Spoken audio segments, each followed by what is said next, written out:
Dear students, in this session we are going to see about the manufacture of plastic components.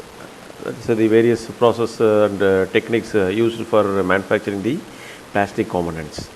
So in that we have the types and characteristics of plastics, molding of thermoplastics, its working principles, typical applications, injection molding, and so now the type of process what we adopt for making the plastic components, and a plunger and screw machines which we use in injection molding and compression molding, uh, transfer molding under the industrial applications.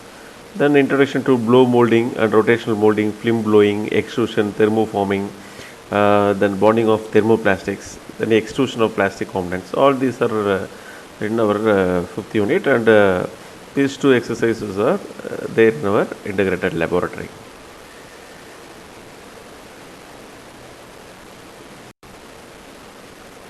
Here these images show the industrial applications of the plastics.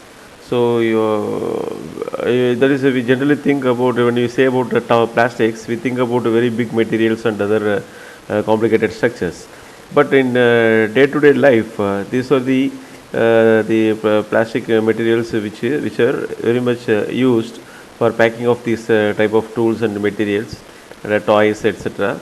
And this type of packings are manufactured by the blister pack and skin pack type. Okay, so this is one of the method adapted for making the plastics.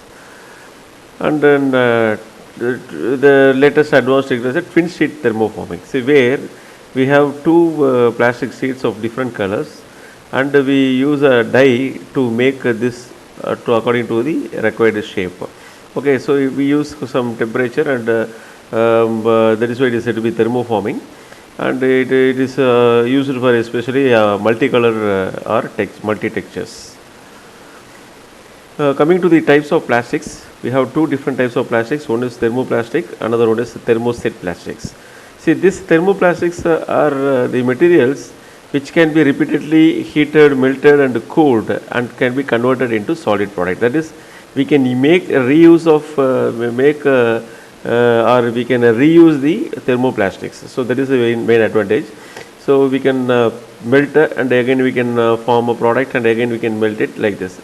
So here the physical change would be taking place. Whereas in thermosetting plastic, they will undergo a chemical reaction during the conversion. Okay, so they will form three-dimensional network products as we have in our polymers.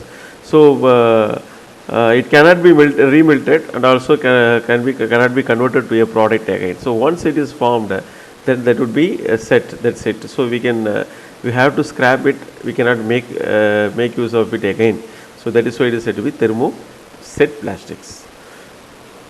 Coming to the characteristics of the plastics, so here comparing to the metals, it has a light weight, and it also gives a high strength to low weight, and it has a wider design freedom because we can make of any shape, any complicated shape by molding, and easy to process.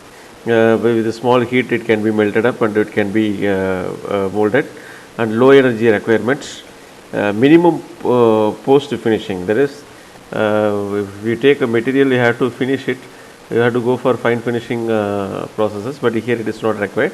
So only it requires only a minimum post finishing after the product is made, and it has a wide color range. These are the various processing techniques we use for making the plastic products or components.